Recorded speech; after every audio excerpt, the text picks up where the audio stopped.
برادران ملت اسلامیہ، السلام علیکم ورحمۃ اللہ وبرکاتہ۔ الحمدللہ الحنان المنان الذي خلق الإنسان وعلمه البيان، والصلاة والسلام على رسوله سيد الإنس والجان وعلى آله وأصحابه ذوي الخير والإحسان، أما بعد، فأعوذ بالله من الشيطان الرجيم، بسم الله الرحمن الرحيم۔ يا أيتها النفس المطمئنة ارجعي إلى ربك راضية مرضية فادخلي في عبادي وادخلي جنتي، صدق الله مولانا العظيم۔ بارگاہ رسالت معاب صلی اللہ تعالی علیہ وسلم میں درود پاک کا ہدیہ پیش کریں۔ اللہم صلی علی سیدنا و مولانا محمد معدن الجود والکرم وآلہ واصحابہ الکرام وابنہ الکریم وبارک وسلم صلاة دائمة سرمدا ابدا۔ عزیزان گرامی وقار، رمضان المبارک کا پہلا جمعہ ہے۔ اللہ عز و جل اس کی سعادتیں، اس کی برکتیں ہم سب کو نصیب فرمائے۔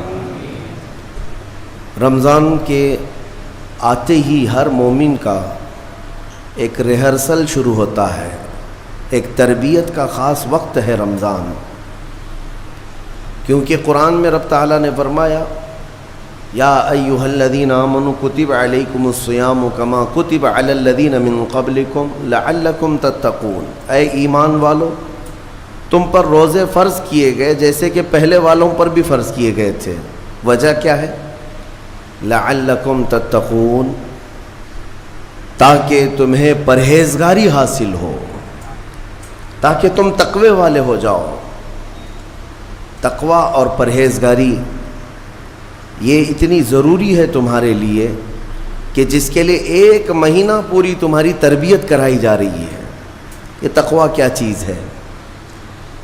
میں آپ سے اگر کہوں کہ یہ بنیاد ہے تمام اعمال کی، تقوی جو بھی عمل کریں آپ، تقوی جو ہے یہ بنیاد ہے۔ تقوی کا مطلب ہے اللہ کا خوف،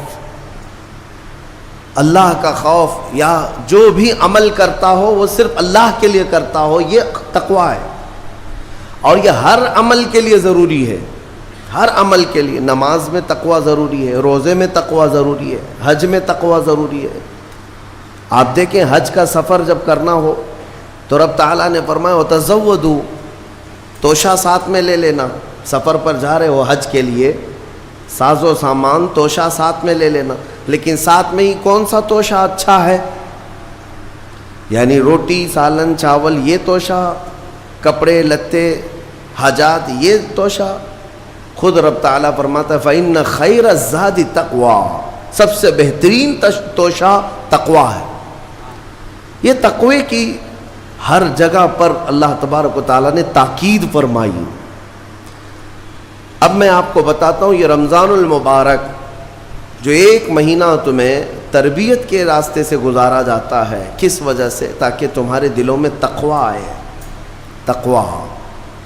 اور تقوی کی سب سے پہلی جو تربیت ہوتی ہے، صوفیہ اکرام کے پاس جب کبھی کوئی طالب جاتا تھا مرید ہونے کے لیے یا خلافت لینے کے لیے، پہلے کا دور ایسا تھا کہ اولیاء اکرام سب سے پہلے اسے اپنی خانقاہ میں رکھ کر کے بھوکا اور پیاسا رکھتے تھے، کہ بھوک کو برداشت کرنا اور پیاس کو برداشت کرنا اگر تیری عادت بن گئی تو تقوی یوں ہی آ جائے گا۔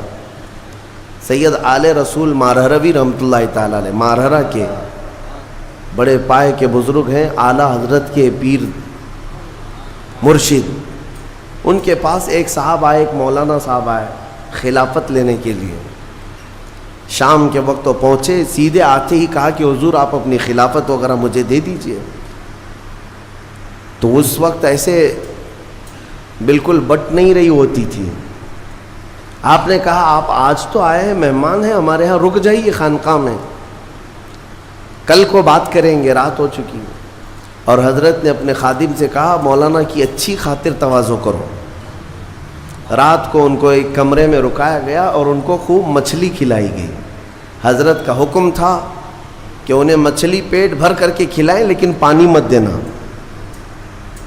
اور ایک خاص قسم کی وہاں پر مچھلی ملتی ہے اتر پردیش میں، وہ مچھلی کھلائی گئی. جب پیٹ بھر کر کے مولانا صاحب نے مچھلی کھائی تو خادم صاحب نے باہر سے دروازہ بند کر لیا، کمرے میں انہیں اندر چھوڑ کر باہر چلے گئے. وہ اندر سے پکارتے رہے پانی تو دے دیجئے، کھانا کھا لیا پانی تو دے دیجئے. کوئی سننے والا ہی نہیں تھا. وہ پانی کرتے کرتے کرتے اندر سے چیختے رہے، چلاتے رہے، اور پھر جو ہے ان کی آنکھیں بڑی ہو گئی تھیں پیاس کی شدت کی وجہ سے. ظاہر سی بات ہے مچھلی کے بعد بہت تیز پیاس لگتی ہے، کیونکہ مچھلی باہر بھی پانی میں رہتی ہے، اندر بھی اسے پانی کی ضرورت ہوتی ہے. تو وہ چیختے رہے یہاں تک کہ اب برا بھلا کہنا بھی شروع کر دیا. میں نے ان کی بڑی تعریف سنی تھی لیکن مہمانوں کے ساتھ ایسی بدتمیزی، ایسا سلوک. رات بھر وہ تڑپتے رہ گئے. صبح کو جو ہے نڈھال پڑے تھے زمین پر، فجر سے پہلے دروازہ کھولا گیا. انہوں نے آؤ دیکھا نہ تاؤ، خادم کا جبہ پکڑ کر کھینچا اور لڑنے پر آ گئے ہیں. تماچے لگائے، کہا کہ یہ کوئی شرافت ہے، یہ کوئی تہذیب ہے؟ اس طرح سے کھانا کھلا کر مہمان کو بغیر پانی کے بند کر کے چلے جاتے ہو. تو حضرت اس وقت آ گئے. حضور آل رسول رحمۃ اللہ تعالیٰ علیہ قریب آئے، پوچھا کیا بات ہے؟ کہا آپ نے ایسا ایسا ہمارے ساتھ سلوک کیا. کہا اب آپ کو پانی دے دیا جائے گا لیکن اب خلافت نہیں دی جائے گی، اس لیے کہ پانی کی پیاس برداشت نہ کر سکے اسے تقویٰ نہیں، اور تقویٰ نہیں تو خلافت کس بات کی؟ تقویٰ کئی چیزوں سے رک جانے کا نام ہے. حضرت عمر فاروق رضی اللہ تعالیٰ عنہ سے پوچھا گیا تقویٰ کیا چیز ہے؟ تو آپ فرماتے ہیں کہ یوں سمجھو کہ ایک راستہ ہے جس میں دائیں جانب بھی کانٹے ہیں، بائیں جانب بھی کانٹے ہیں، سامنے تمہاری منزل ہے. دونوں راستوں سے کانٹوں سے اپنے جسم کو بلکہ اپنے کپڑوں کو بچا کر کے نکل جانا، یہی تقویٰ ہے. اور رسول پاک صلی اللہ تعالیٰ علیہ وسلم کی ایک حدیث پاک، الحلال بین والحرام بین، فرمایا حلال بھی واضح ہے، حرام بھی واضح ہے. کیا چیز حلال ہے یہ بھی پتہ ہے آپ کو، کیا چیز حرام ہے یہ بھی پتہ ہے. شراب حرام ہے، خنزیر حرام ہے، مردار حرام ہے، چوری حرام ہے، یہ سب تو پتہ ہے. حلال بھی پتہ ہے، اپنے ہاتھوں سے کمائی ہوئی چیزیں حلال ہیں. چاول، گیہوں، باجرہ، یہ سب چیزیں حلال ہیں نا آپ کے لیے. پھلوں میں بہت ساری حلال ہے، جانوروں میں جو حلال ہے وہ سب پتہ ہے. تو حلال کی لسٹ بھی معلوم ہے تمہیں، حرام کی لسٹ بھی معلوم ہے. حضور پاک صلی اللہ علیہ وسلم فرماتے ہیں ان دونوں کے بیچ میں کچھ چیزیں ہیں جن کے بارے میں پتہ نہیں چلتا حلال ہے کہ حرام ہے. ان چیزوں کو چھوڑ دینے کا نام تقویٰ ہے. بعض لوگ کیا سمجھتے ہیں حرام کو چھوڑ دینا تقویٰ ہے. ارے میاں حرام کو چھوڑنا تو مسلمان کی شان ہے، ضروری ہے. تم شراب نہیں پیتے تو یہ تقویٰ نہیں ہے، یہ تو اسلام کا حکم ہے. تم جوا نہیں کھیلتے، چوری نہیں کرتے، یہ تو اسلام کا حکم ہے تمہارے اوپر. لیکن کچھ ایسے شک والی چیز سے بھی بچ جاتے ہو، اس کو کہتے ہیں تقویٰ. وہ تقویٰ ہے. تقوی کی بہت ساری مثالیں ہیں، لیکن میں آپ کے سامنے ابھی رمضان کے متعلق عرض کرنے جا رہا ہوں کہ جیسے گزشتہ میں نے ایک تفسیر میں بھی عرض کیا، بعض لوگوں کو ایسا لگتا ہے کہ رمضان میں لوڈ شیڈنگ ہوتی ہوگی، کچھ خزانہ خدا میں بچت کے لیے لوگوں کو بھوکا اور پیاسا رکھا جاتا ہے، کچھ رزق بچا لیا جائے. نادانو، اللہ رب العزت جو پوری کائنات کا رزاق حقیقی ہے اسے کسی چیز کی کمی نہیں ہے. یہ روزے جو فرض کیے گئے خزانے میں بچت کے لیے نہیں بلکہ ہمارے جسموں کی اور ہماری روحوں کی اصلاح کے لیے، ہماری روحوں کی اصلاح اور جسموں کی اصلاح کے لیے ہمیں تقویٰ ملے. میں آپ کو بتاتا ہوں، ایک سوال میں آپ سے پوچھتا ہوں. آج رمضان میں یہ بہت ضروری ہے کیونکہ رمضان ہونے کے بعد بھی سب کو پتہ ہے کہ چاند دکھتے ہی اللہ شیطانوں کو قید کر لیتا ہے، یہ سب کو پتہ ہے. حدیث پاک میں بھی سرکش جنات اور شیطان دونوں قید ہو جاتے ہیں. ان کو قید کر دیا جاتا ہے, جب تک چاند نہیں دکھے گا یہ نہیں آئیں گے. لیکن جو 11 مہینے ہم بلیم ڈالتے تھے شیطان پر کہ ہم سے برائیاں ہو گئی, گناہ ہو گئی, کیوں؟ ارے شیطان ایسا کرا دیا, شیطان ویسا کرا دیا. اب رمضان میں کون کرا رہا ہے؟ شیطان تو ہے نہیں. پھر فجر میں سوتا کیوں ہے؟ بغیر نماز پڑھے ٹانگ پھیلائے ویسی نماز قضا کر رہے. کون سا شیطان تمہیں سلایا؟ ابھی تو شیطان ہے نہیں. ابھی بھی بہت سارے لوگ چوری کا کھانا نہیں چھوڑتے, بہت سارے لوگ جھوٹ, دغا, غیبت یہ رمضان میں بھی نہیں چھوڑتے. تو یہ ان کو کون سا شیطان کروا رہا ہے؟ کون سا شیطان یہ برائیاں کرواتا ہے؟ اس کے جواب کے لیے ایک چیز سمجھنا ضروری ہے. یہ بات تو مشہور ہے کہ ساری برائیاں شیطان کرواتا ہے, ابلیس کرواتا ہے نا. لیکن آپ کو وہ واقعہ معلوم ہے جب آدم علیہ السلام کو اللہ تعالیٰ نے پیدا کیا اور سارے فرشتوں سے کہا کہ سجدہ کرو. کل ہی کی تفسیر میں نے عرض کیا, اس میں ابلیس بھی تھا. ابلیس بھی اس وقت بہکا ہوا نہیں تھا, گمراہ نہیں تھا, وہ اچھا تھا. ابلیس تو بہت عبادت کرنے والا تھا اللہ تعالیٰ کی. تو اس نے اللہ کے حکم کو ٹال کر آدم کو سجدہ نہیں کیا, غرور میں کھڑا رہا, نافرمانی کیا. تو اب میں یہ سوال کرتا ہوں کہ ہر ایک کو گمراہ کرنے والا شیطان ہے, تو شیطان کو کس نے گمراہ کیا تھا؟ اس کو کس نے روکا سجدہ مت کرنا آدم کو؟ کوئی ہے بہکانے والا؟ ارے وہ تو پہلا ابلیس ہے, اس سے پہلے تو کوئی ابلیس تھا ہی نہیں, اس سے پہلے تو کوئی شیطان تھا ہی نہیں. شیطان کو کس نے روکا کہ تو بڑا ہے, تو بلند ذات والا ہے, آدم مٹی سے بنا ہے؟ یہ خیال کس نے ڈالا؟ کون سا شیطان تھا اس سے پہلے؟ یہی بات سمجھنے کی ہے. محدثین نے مفسرین نے فرمایا ابلیس کو جس چیز نے سجدہ کرنے سے روکا وہ نفس امارہ ہے, وہ نفس ہے جو آج بھی تمہارے ساتھ ہے. ہاں شیطان تو قید ہو جاتا ہے رمضان کے شروع ہوتے ہی, لیکن نفس تو ساتھ میں رہتا ہے. اب پتہ چلا کہ رمضان میں جو کچھ بھی غلطیاں یا کوتاہیاں یا گناہ کچھ لوگوں سے سرزد ہوتے ہیں تو یہ نفس کے پجاری ہیں, نفس ان کے ساتھ ہے. یہ نفس کی غلامی میں آ گئے اور نفس کے شکار ہو گئے. اسی لیے قرآن میں اللہ تعالیٰ نے اپنے رسول سے بھی یہ فرمایا اَرَأَيْتَ مَنِ اتَّخَذَ إِلَٰهَهُ هَوَاهُ أَفَأَنْتَ تَكُونُ عَلَيْهِ وَكِيلًا. اے رسول کیا آپ نہیں دیکھتے کچھ لوگ ایسے ہیں جنہوں نے اپنے نفسانی خواہشات کو اپنا خدا بنا لیا ہے, اپنی خواہشات کو اپنا خدا بنا لیا ہے. اے رسول کیا آپ ایسوں کی سفارش کریں گے, ایسے لوگوں کی وکالت کریں گے؟ یعنی رب تبارک و تعالیٰ نے فرمایا کچھ لوگ وہ ہیں جو اپنی خواہشات کی پوجا میں ہیں. کیا مطلب خواہشات کی پوجا؟ کیا مطلب ہے اپنے خواہشات کے پیچھے چلنا؟ مطلب یہی ہے کہ جو دل میں آیا اس بندے نے یہ سوچ لیا اسے کرنا ہی ہے مجھے, یہ خواہشات کے پیچھے چل رہا ہے. ہاں تمہیں آرام کی فکر ہوئی, تم نے خدا کے فرمان کو ٹال دیا لیکن اپنی نفس کی سن لیا. اللہ تبارک و تعالیٰ کا حکم کچھ اور ہے لیکن تمہاری طبیعت کچھ اور چاہ رہی ہے. رب تبارک و تعالیٰ کا حکم تھا صبح صبح تمہیں اپنے گھر بلا رہا تھا لیکن تم نے اس کی نہیں سنی, اپنے من کی سنی, اپنے نفس کی. تو یہی تو ہوا نفس کی پوجا, یہی ہے نفس کی عبادت, نفس کی پرستش, جس کو قرآن میں کہا گیا ہے کہ کچھ لوگ ایسے ہیں جنہوں نے اپنی خواہشات کو خدا بنا لیا. یہ نفس امارہ جس کے بھی اوپر حاوی ہو جاتا ہے, اچھے اچھوں کو یہ ان کا تقوی بھسم کر دیتا ہے, ایمان سے بھی دور کر جاتا ہے. اس لیے میرے عزیزو میں جو عرض کرنے جا رہا ہوں وہ یہ ہے کہ ہمارے لیے زندگی میں سب سے بڑا چیلنج اپنے نفس امارہ سے لڑنا.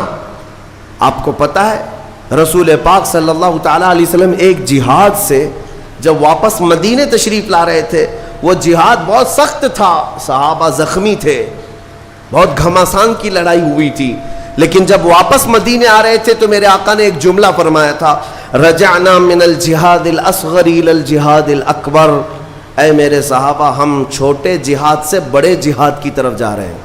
صحابہ نے پوچھا اس سے بڑا جہاد اب کون سا ہے یا رسول اللہ؟ میرے آقا صلی اللہ علیہ وسلم فرماتے ہیں، اے میرے صحابہ اپنے نفس سے لڑنا اب یہ بڑا جہاد ہے، نفس سے لڑنا بڑا جہاد ہے۔ میرے عزیزو، یہ خواہشات کو ہی ختم کرنا ہو، اس نفس کو اگر کنٹرول میں لانا ہو تو کیا کرو گے؟ نفس امارہ سب کے پاس ہے۔ قرآن میں مولا فرماتا ہے وَمَا أُبَرِّئُ نَفْسِي إِنَّ النَّفْسَ لَأَمَّارَةٌ بِالسُّوءِ إِلَّا مَا رَحِمَ رَبِّي، کوئی اپنے نفس سے بچ نہیں پائے گا سوائے وہ شخص جس پر میرا رب رحم فرمائے۔ اللہ کا رحم جس پر ہو گیا وہ اپنے نفس سے بچ جائے گا۔ میں آپ کو ایک دعا بتاتا ہوں، حضور پاک صلی اللہ علیہ وسلم اگر دعا کرتے تھے تو اس سے آپ کو اندازہ ہو جائے گا کہ یہ کتنی امپورٹنٹ چیز میں آپ کے سامنے کہہ جا رہا ہوں۔ کون سی؟ حضور جب دعا کرتے تھے تو یوں کہتے تھے اللہ کی بارگاہ میں، اللہم لا تکلنی الی نفسی طرفۃ عین، اے اللہ تو مجھے میرے نفس کے حوالے ایک منٹ کے لیے بھی مت دینا، تو اپنی حفاظت میں رکھ۔ حضور جب یہ دعا کرتے تھے کہ مجھے میرے نفس کے حوالے ایک منٹ کے لیے، طرفۃ عین کہتے ہیں پلک جھپکنے کے برابر، اتنے ٹائم کے لیے بھی اے اللہ تو مجھے میرے نفس کے حوالے مت کرنا، تو اپنی حفاظت میں رکھ۔ سید الانبیاء جب یہ دعا کرتے ہیں تو اندازہ کرو اے مومنو، نفس کی تباہ کاریاں کیا کیا ہیں، یہ کتنوں کو ہلاک کر دیتا ہے، کتنوں کا عمل ضائع کرتا ہے، کتنوں کا ایمان ختم کرتا ہے۔ اب میں جو بات کہہ رہا ہوں وہ یہ توجہ سے سنو، یہ نفس امارہ جس نے شیطان کو بھی گمراہ کیا، شیطان کو بھی بہکا دیا، یہ نفس آدم کو سجدہ نہ کرنے کا جو غرور پیدا کیا یہی نفس امارہ تھا۔ اس نفس امارہ کو اگر کوئی کنٹرول کرا سکتا ہے تو وہ ماہ رمضان المبارک ہے۔ بس یہی ہے رمضان کی فضیلت۔ رمضان المبارک اس لیے تمہیں دیا گیا کہ بڑی بڑی طاقتیں تمہارے نفس کو قابو میں نہیں کر پائیں گی، لیکن رمضان کے روزے تمہیں کنٹرول میں لے آئیں گے، کنٹرول میں لائیں گے۔ اب سمجھ میں آیا کہ روزے کیوں رکھائے جا رہے ہیں؟ ارے گرمیوں کی شدت ہے، ادھر حلق سوکھا جا رہا ہے، پیٹ پیٹ سے لگ جاتا ہے۔ ان لوگوں کو پوچھو روزہ کیسا ہوتا ہے جو مزدوری کرتے ہیں، ان لوگوں سے پوچھو جو دن بھر کام کاج کرتے ہیں۔ میرے عزیزوں، روزے رکھنے کے بعد کیا رب تبارک و تعالی کسی کو اس کی طاقت سے زیادہ تکلیف دینا چاہتا ہے؟ نہیں میرے عزیزوں، وہ رحمان ہے۔ اس نے جب تمہیں ماں کے پیٹ میں 9 مہینے رزق دیا تو کیا کائنات میں نہیں دے گا؟ تمہیں ماں کے پیٹ میں بھی رزق دیتا رہا۔ تم جب دنیا میں آئے تمہارے ماں کے سینے میں خون سے دودھ کس نے بنایا؟ تمہارے رزق کا انتظام کرنے والا وہ خدا۔ اگر تمہیں حکم دیتا ہے کہ صبح سے لے کر شام تک بھوکے رہو تو یہ اس کا ظلم نہیں بلکہ یہ عین کرم ہے، اللہ تبارک و تعالیٰ کا رحم ہے تم پر کہ وہ مولا ہماری اصلاح چاہتا ہے کہ ہمارے اندر تقوی آ جائے، جسم میں بھی اور روح میں بھی۔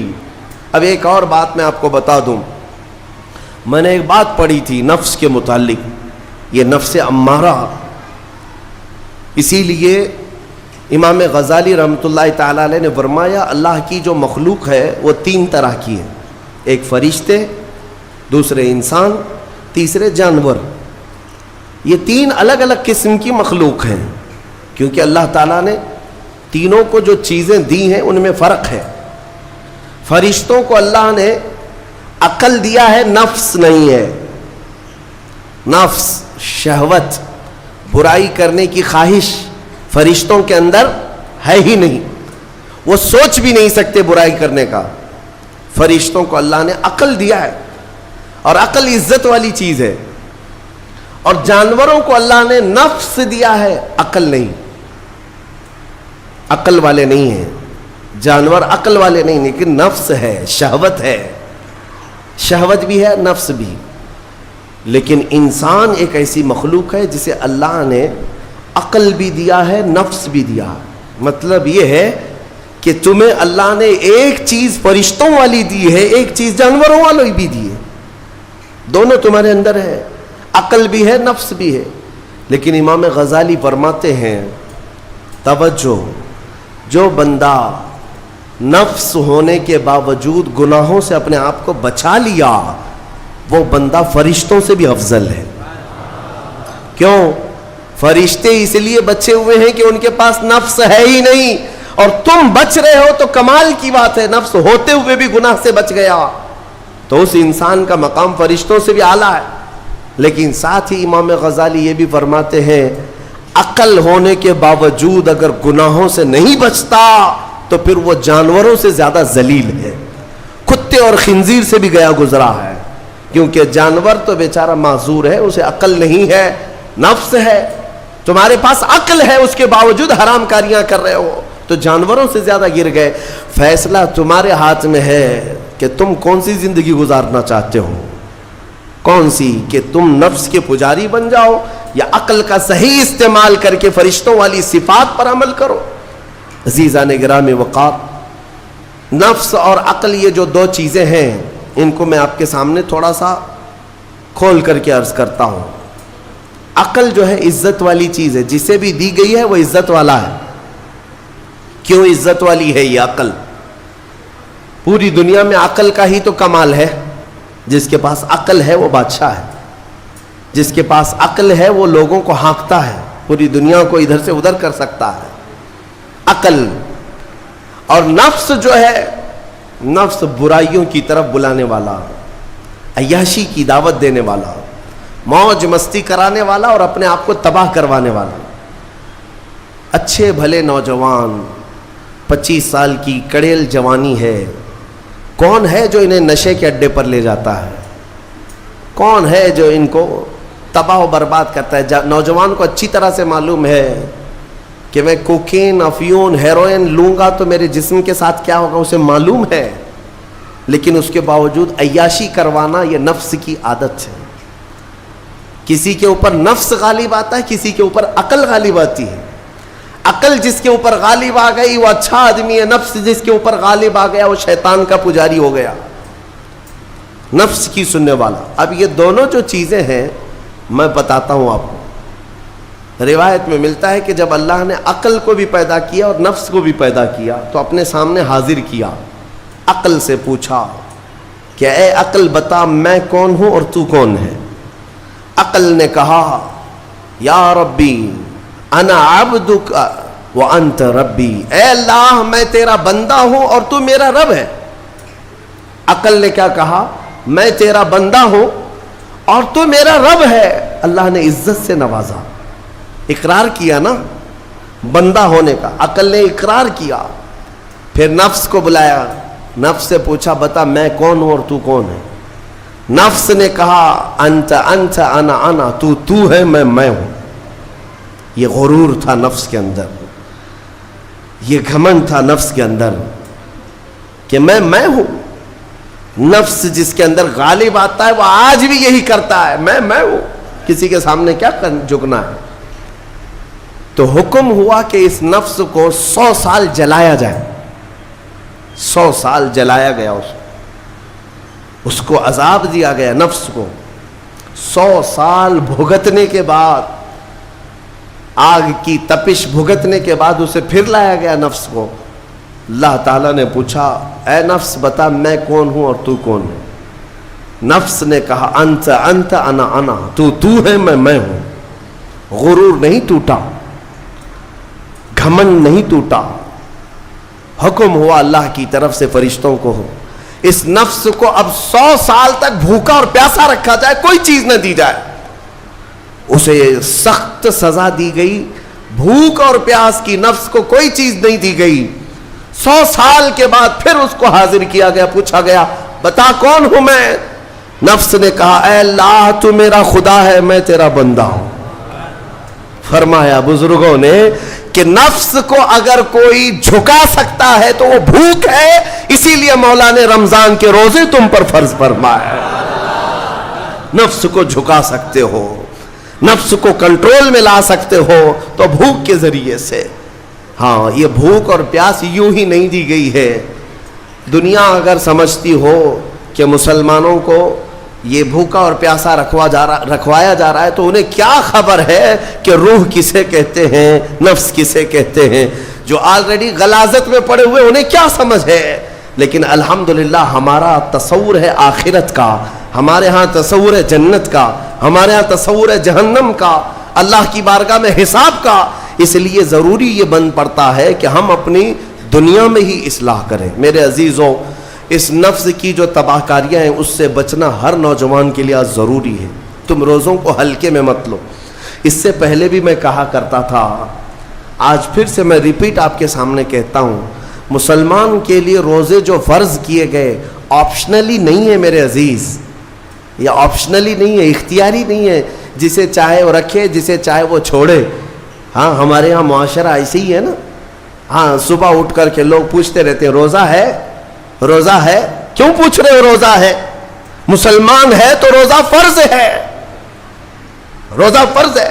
اگر میں آپ کو پوچھوں اچھا لگے گا؟ انسان ہو اچھا لگے گا. سامنے دکھ تو رہا ہے انسان ہے, پھر کیا پوچھنا ہے.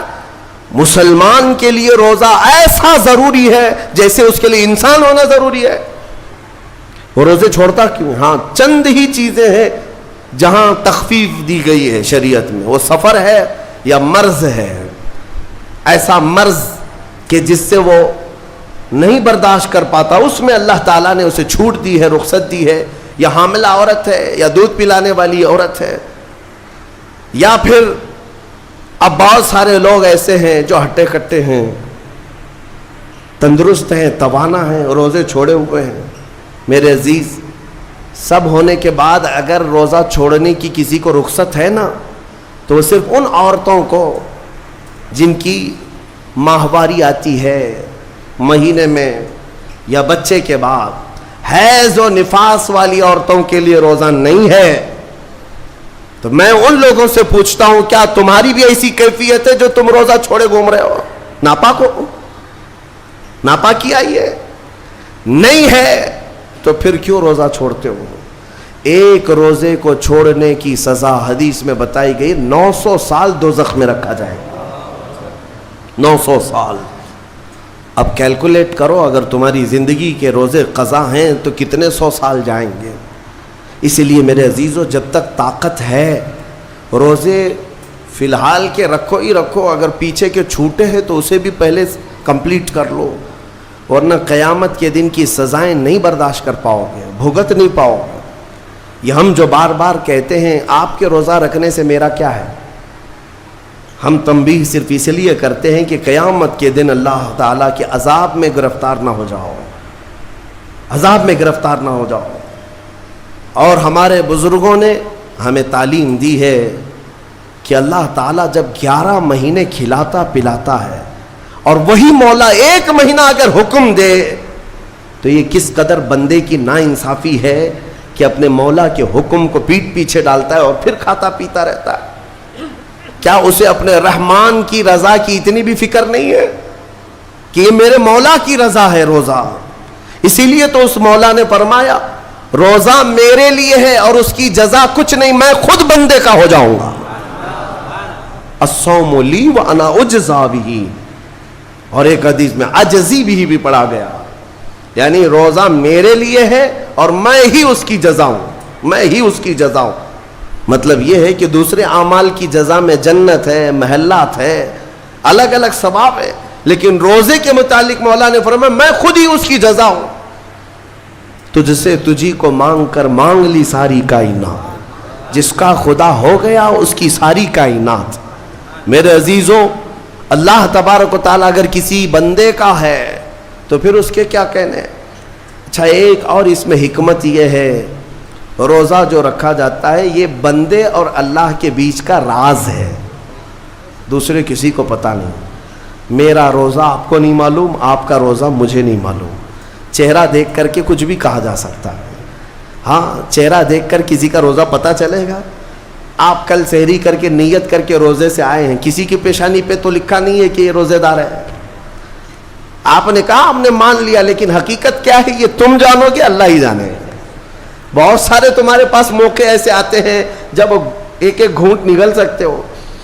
وضو کے بیچ میں, غسل کے بیچ میں, جب کوئی نہ دیکھ رہا ہو تب چٹکیاں لے کر اندر ڈال سکتے ہو, کوئی نہ دیکھ رہا ہو. لیکن بندے اور مولا کے درمیان کا ایک راز ہے روزہ. اسی وجہ سے ایک حدیث میں ملتا ہے قیامت کے دن جب ایمان والوں کو جمع کیا جائے گا اور جن کی بخشش ہو جائے گی تو ان میں ایک جماعت ایسی ہوگی جو جنت کی طرف اڑتے ہوئے جا رہے ہوں گے اور جنت میں پہنچ جائیں گے, کسی کو نظر نہیں آئیں گے, بہت تیزی سے وہ جنت پہنچ چکے ہوں گے. باب الریان ایک دروازہ ہے جو صرف روزے داروں کے لیے, جن کے روزے اللہ کی بارگاہ میں پسند آ گئے, وہ دروازہ صرف ان کے لیے. وہاں پہنچ چکے ہوں گے, بہت سارے اہل اللہ, بڑے بڑے مقامات والے وہاں موجود ہوں گے. پوچھیں گے تم کہاں سے آئے, کون سے راستے سے آئے؟ نہ وہاں نظر آئے نہ راستے میں نظر آئے, یہاں کیسے پہنچے؟ تو وہ کہیں گے کہ اللہ تبارک و تعالیٰ نے ہمیں روزوں کی وجہ سے یہ مقام دیا. رب تعالیٰ کی طرف سے ارشاد ہوتا ہے کہ ان بندوں نے دنیا میں جو روزہ رکھا تھا وہ سب سے چھپا ہوا تھا, کسی کو پتہ نہیں تھا روزہ ہے یا نہیں. اس لیے جب میں نے ان کے روزے قبول کیے تو سب سے چھپا کر انہیں جنت کی طرف بھیج دیا. وہاں پر بھی یہ جزا دی گئی. میرے عزیزوں, فضیلتیں بہت ساری ہیں, سب کو پتہ ہے, لیکن میں جو کہہ رہا ہوں وہ یہ ہے کہ اگر اپنے نفس کو کنٹرول میں لانا ہو تو یہ روزے شرط ہیں. ایک صحابی حضور کی بارگاہ میں آئے, جوان تھے, کہا کہ یا رسول اللہ صلی اللہ علیہ وسلم, جوان ہو چکا ہوں, شادی کی عمر ہے, لیکن شادی کرنے کی طاقت نہیں, مال نہیں, اسباب نہیں, کیا کروں؟ شادی نہ کرے تو گناہوں کی طرف چلے جائیں, خواہشات ہیں انسان کی. تو جانتے ہیں میرے آقا صلی اللہ تعالیٰ علیہ وسلم نے کیا فرمایا کہ اگر استطاعت ہے تو شادی کر لے ورنہ روزہ رکھ لے. شادی کے بدل ڈائریکٹ کون سی چیز؟ روزہ. فرمایا اس لیے کہ روزہ تمہاری شہوت کو ختم کرتا ہے, تمہارے اندر صبر قائم کرتا ہے. عزیزان گرامی, حدیث پاک کا یہ مفہوم میں آپ کے سامنے رکھ رہا ہوں. تربیت میں میرے آقا نے ان نوجوانوں سے کہا جن کی شہوت غالب ہے, جو گناہوں کی طرف زیادہ جا سکتے ہیں, ان کے لیے فرمایا گیا وہ روزہ رکھیں, کنٹرول میں رہیں گے. صرف رمضان کا ہی نہیں, سال میں اور بھی دنوں میں روزہ رکھو تاکہ تمہارا نفس قابو میں رہے, کنٹرول میں رہے. میں چند مہینے پہلے کچھ نوجوانوں کی کثرت کو دیکھ رہا تھا جو اپنے جسم کو شیڈول بنانے کے لیے, مینٹین کرنے کے لیے ڈائٹ پلان تیار کر رہے تھے.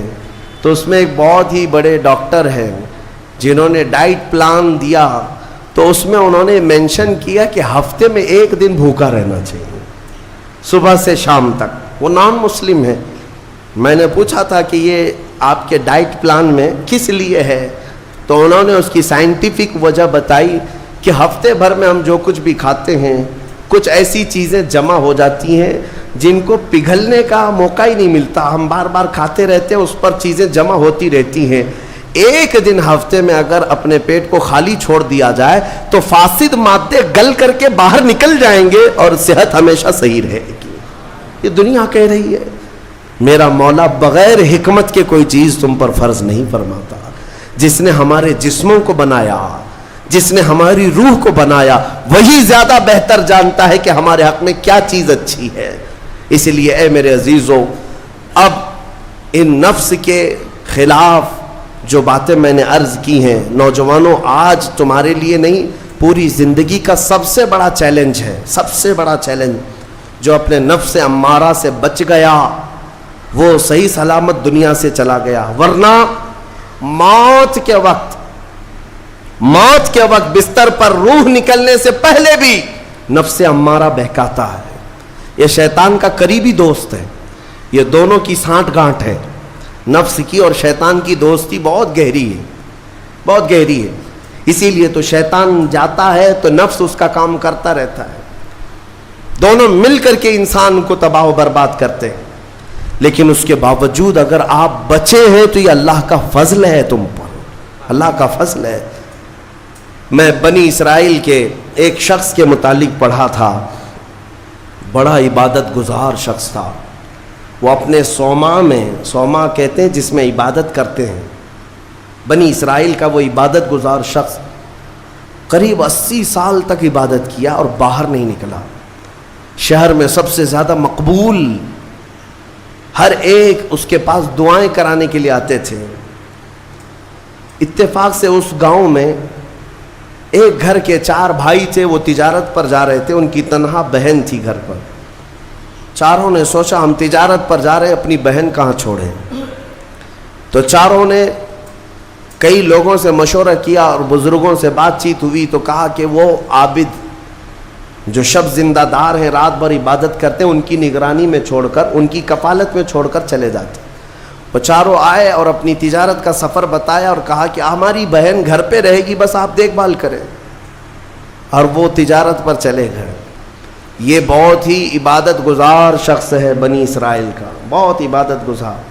چند دن گزرے تھے کہ نفس نے یہ باتیں باہر لانی شروع کی کہ پتہ نہیں وہ خاتون اندر اکیلی کیا کرتی ہوگی، بھائی بھی نہیں، ماں باپ بھی نہیں. پھر شیطان آیا، کہا ارے کچھ تو خیال کرو، تمہارے پاس امانت دے کر گئے ہیں اس کے بھائی، تم اس سے خیر خیریت بھی نہیں پوچھتے. آپ نہ جانا اس کے پاس، محض آپ اپنی چوکھٹ سے تو اسے آواز دے کر کے پوچھ لیں کیا چل رہا ہے اس کے گھر میں. تو اس عابد نے اپنے صومعہ کی چوکھٹ پر آ کر اس خاتون کو آواز دی. وہ خاتون اپنے گھر کے باہر آئی، چوکھٹ پر وہ کھڑی رہی. پوچھا کیسی چل رہی ہے، خیریت ہے، طبیعت اچھی ہے. بات چیت ہوئی، اس کے بعد چلے گئے. یہ پہلی بات چیت تھی جس کے بعد اس عابد کے دل میں بات کرنے کا جذبہ اور بڑھ گیا، خواہش اور بڑھ گئی. عورت سے بات کرنے کو آج نوجوان یہ سمجھتے ہیں یہ تو فرینڈلی ہے، ہم تو ایسی دوستی میں کر رہے ہیں. تمہیں پتہ ہے یہ بہانے ہیں دوستی اور فرینڈ شپ کے، یہ سب نفس امارہ کی تباہیاں ہیں جو تمہارے دل میں بار بار شہوت پیدا کرتا ہے. اب اس 80 سالہ عبادت گزار شخص کا حال یہ تھا. دوسرے دن صبح پھر سے باہر چوکھٹ پہ آیا، اس خاتون کو بلایا بات چیت کے لیے. وہ پھر بات چیت کرنے لگی، ادھر سے بھی بات ادھر سے بھی بات. چند دن گزرے کہ اب گھنٹوں بات ہونے لگی، خیر خیریت چھوڑو، گھنٹوں بات ہونے لگی. عبادت میں بھی فرق پڑ گیا. ایک خاتون کی طرف، ایک عورت کی طرف دل کا میلان بڑھتا چلا گیا. یہ نفس ہے، نفس ہے. جہاں پیٹرول ہو اور پھر آگ ہو، ایسا نہیں ہو سکتا کہ دونوں میں ایک بھی ادھر سے ادھر ہو جائے تو آگ نہیں لگے گی، بھڑکے گی نہیں. میرے عزیزو، اس کے بعد کئی دن ایسے ہونے کے بعد شیطان ایک بزرگ کی شکل میں آ کر اس عابد سے کہا کیا کھڑے کھڑے بات کرتے ہو، اس کے گھر جاؤ، بیٹھو، تسلی دو اس کو. یہ عابد اپنے صومعہ سے 80 سال بعد باہر نکلا تھا اور اس خاتون کے گھر گئے. اور کھانا پینا ساتھ ہوتے ہوتے یہ نوبت یہاں آئی کہ زنا کر لیا. 80 سالہ عبادت گزار شخص زنا جیسی نحوست میں مبتلا ہو گیا، منہ کالا کر لیا. اب اس کے بعد اپنے صومعہ واپس آیا. اس کو تو ایسا لگا کہ میں تو مزے میں ہوں، بھائی بھی نہیں ہے اس کے، کوئی نہیں ہے. لیکن اس عورت کا حمل ٹھہرا، وہ حاملہ ہو گئی. اب اس کو ڈر لگا کہ اس کا حمل ہو گیا، کیا کیا جائے. نفس بھڑکاتا رہا، شیطان بھی ساتھ دیتا رہا. شیطان آیا اور اس نے کہا کہ ایک کام کرو، اس کا گلا گھونٹ کر مار ڈالو ورنہ تمہاری بدنامی ہوگی. یہ عابد اس کے گھر گیا، رات کو اس کے ساتھ تنہائی پا کر کے اس کا گلا گھونٹ دیا اور عورت کو ختم کر دیا. قتل دوسرا گناہ. اور اس کے بعد اسی گھر میں گڑھا کھود کر کے دفن کیا. چوری کو چھپانا پھر سے گناہ. زمین کو صاف کر دیا. واپس اپنی عبادت گاہ میں آیا. جب وہ بھائی اس کی تجارت سے واپس آئے، پوچھا ہماری بہن کہاں ہے. تو یہ رونے دھونے لگا. کہا تمہاری بہن بڑی بیمار ہو گئی تھی، علاج کرایا، نہیں بچ سکی، انتقال ہو گیا، قبرستان میں نے دفن کروا دیا. اور جھوٹ موٹ ایک قبر کے پاس لے گیا اور کہا یہ تمہاری بہن کی قبر ہے. بھائی روتے رہے، اپنی تنہا اکلوتی بہن کو یاد کر کے واپس آئے. بات یوں ہی گزر گئی، لیکن نفس کی تباہ کاریاں چھپتی نہیں ہیں. یہ کالے کرتوت کبھی پوشیدہ نہیں رہتے. پھر ابلیس ان 4 بھائیوں کے پاس گیا اور کہا تمہیں پتا ہے تمہاری بہن کہاں ہے؟ کہا وہ تو انتقال ہو گئی، اللہ کو پیاری ہو گئی۔ کون کہا؟ کہا اس عابد نے کہا۔ کہا وہ جھوٹ بولتا ہے، اس نے تمہاری بہن کے ساتھ منہ کالا کیا، زنا کیا اور گلا گھونٹ کر مارا اور اسی گھر کے اندر دفن کیا ہے، کھود کر دیکھ لو۔ ابلیس نے ان بھائیوں کو سب بتایا، اور جب ان بھائیوں نے زمین کھودی تو لاش سڑی گلی موجود تھی۔ اللہ اکبر! اب زمین کے پیروں کے نیچے زمین کھسک گئی۔ کیا اللہ والا ایسا بھی کر سکتا ہے؟ اتنا عبادت گزار؟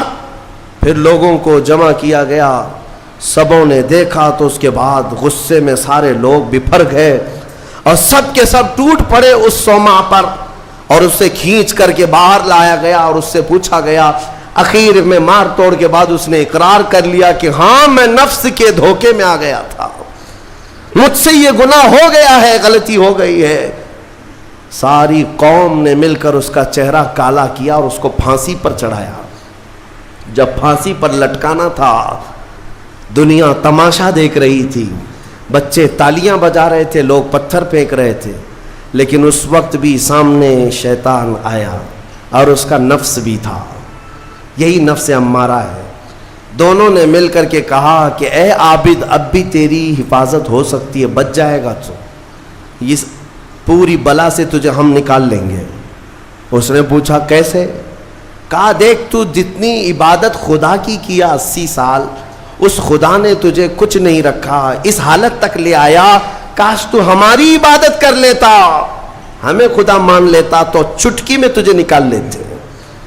نفس کی سن لیا اس عابد نے، کہا صحیح بات ہے، اتنے سالوں تک خدا کی عبادت کرتا رہا پھر بھی پھنسا ہوں، کچھ بھی اچھا نہیں ہو رہا ہے میرے ساتھ، ایک غلطی ہوئی اس کی سزا ہی ہو رہی ہے، نفس صحیح کہہ رہا ہے۔ اس نے اپنے نفس کی مانی اور شیطان سے کہا تو ہی میرا خدا ہے، تجھ سے میں سجدہ کروں، مجھے اس بلا سے نکال لے۔ جیسے ہی اس نے یہ کہا، شیطان تالیاں مارتا ہوا چلا کہ میرا کام مکمل ہو گیا، ادھر لوگوں نے اسے پھانسی پر چڑھا دیا۔ ابتدا آنکھوں سے شروع ہوئی، باتوں سے شروع ہوئی اور کفر پر خاتمہ ہوا۔ موت کس بات پر ہوئی؟ کفر پر موت ہوئی۔ لوگ ہلکے میں لیتے ہیں کہ یہ یوں ہی مزے کی زندگیاں ہیں۔ میرے عزیزوں، نفس سے الرٹ رہو، اس نفس نے اچھے اچھوں کا تقوی بھسم کر دیا، کئی لوگوں کی عبادتیں ضائع کر دیں، عورت کے فتنے سے، مال کے فتنے سے، حرص لالچ کے ذریعے سے اس نے ایمان کو تباہ کیا ہے۔ اور پھر میں آخر میں یہی کہتا ہوں، اس نفس کو اگر کوئی کنٹرول کر سکتا ہے تو اللہ کا یہ پیارا مہمان رمضان المبارکہ ہے، یہ رمضان ہے، یہ رمضان ہے جو تمہیں نفس کی غلامی سے آزاد کرائے گا۔ اس سے خوب محبت کرو، خوب محبت کرو۔ قیامت کے دن ایک شکل میں آئے گا، ایک شکل میں آئے گا، خوبصورت شکل میں آئے گا، خوبصورت شکل میں آئے گا۔ اور حدیث پاک میں ملتا ہے کچھ بندے وہ ہوں گے جن کی سفارش کے لیے رمضان آئے گا، رمضان آئے گا، اور اللہ تعالیٰ رمضان کی اور قرآن کی سفارش کو کبھی رد نہیں فرمائے گا۔ جس کی سفارش میں رمضان آ گیا اس کے لیے جنت میں جانا واجب ہو جائے گا، اور کچھ لوگ وہ ہوں گے جن کے خلاف رمضان کھڑا ہو جائے گا۔ رب تعالیٰ سے کہے گا مولا میں ہر سال اس کے گھر جاتا تھا، یہ مجھے کبھی قدر کی نگاہ سے نہیں دیکھتا، میری عزت نہیں کرتا، میرا احترام نہیں کرتا۔ رمضان کچھ لوگوں کی شکایت کرے گا، وہ بندہ کہتا ہے مولا میں اس کو پہچانتا ہی نہیں، یہ کون نیا آدمی ہے؟ مولا فرمائے گا یہ میرا مہمان رمضان ہے جو ہر سال تیرے گھر آتا تھا، تو بے قدری کرتا تھا، بے احترامی کرتا تھا، اور آج رمضان تیرے خلاف کھڑا ہو گیا، اس لیے تجھے جہنم میں جانے کا پروانہ دیا جاتا ہے۔ میرے عزیزو، رمضان کو اپنے خلاف سفارشی نہ بناؤ، رمضان کو اپنا حمایتی بناؤ، اس سے محبت کرو، اس رمضان کا قدر کرو، احترام کرو۔ اپنے گھروں میں جس طرح کسی باہر کے آئے ہوئے مہمان کی عزت ہوتی ہے، رمضان کی عزت ہونی چاہیے۔ گھروں میں خرافات نہ ہو، بے حیائیاں نہ ہو، بچوں کو بار بار اس بات پر ٹوکو کہ بیٹا بری بات نہ کریں، رمضان ہے، اللہ کا مہینہ ہے، ہمارے بزرگ ہمیشہ یہی کہا کرتے تھے، کسی کو مارنے نہیں دیتے تھے کہ روزہ ہے، رمضان ہے، ہاتھ نہیں اٹھانا. گالی دیتے تو کہتے کہ بیٹا رمضان چل رہا ہے، گالی مت دے. یہ ہے رمضان کے احترام کے طریقے. آج یہ ہمارے معاشرے سے جا رہے ہیں. اسی لیے میں کہتا ہوں ہر بات پر تاکید کرو اپنے بچوں کو کہ رمضان ہے، رمضان ہے. اور انشاءاللہ العزیز یہ رمضان ہماری سفارش کرے گا اور مولا اس کی سفارش پر ہمیں جنت عطا فرمائے گا. وآخر دعوانا ان الحمدللہ رب العالمین.